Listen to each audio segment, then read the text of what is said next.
এই ভারতের এইসব নেড়ি কুকুরগুলো কি আলতু-ফালতু নাম, ছোট লোকেরা জুতার বাড়ির চোটে দাঁত ফেলে দেব। বাংলাদেশের বিরুদ্ধে, বাংলাদেশের বাঙালিদের বিরুদ্ধে কোন রকম মিথ্যা প্রপাগান্ডা করবি, তোদের একটা দাঁতও রাখব না। ওকে? এদেরকে ধরে এদের নুনুর গোড়া কেটে দিবেন। ওকে? ইসলামের শত্রু তারা, মানবতার শত্রু। ইহাদের শাস্তি হলো ইহাদের নুনুর গোড়া কেটে দিবেন। যেটা বলছি ভারত আমাদের বাংলাদেশকে একটা পার্মানেন্ট কলোনি করে রেখেছে। ৫৪ বছর চলছে আমাদের স্বাধীনতার। আমাদেরকে গোলাম বানিয়ে রেখেছে।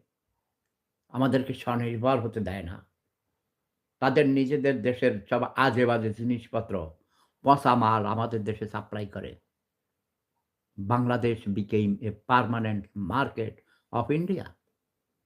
আমাদের দেশের রোগীদের অনুরোধ করছি, ঢাকাতে বাংলাদেশের বিভিন্ন শহরে গ্রামে-গঞ্জে এখন ভালো চিকিৎসা হচ্ছে। ইন্ডিয়ান এই যে পশ্চিমবঙ্গের কয়েকটা কলকাতা থেকে কিছু টেলিভিশন চ্যানেল নাকি ইউটিউব চ্যানেল কারা এরা নাকি সাংবাদিক। কি নাম-টাম এসব আমার মনে নাই। কি করে জানি ইয়ে করে দৌড়াইয়ে আইসা ওই দূর থেকে দৌড়াইতে আইসা পাগল একটা পাগলা। সে আইসা এই করেছে, শেখ হাসিনা করেছে, ডাক্তার ইউনূস এই করেছে। মানে বাংলাদেশের বিরুদ্ধে ২৪ ঘন্টা মিথ্যা প্রপাগান্ডা করছে।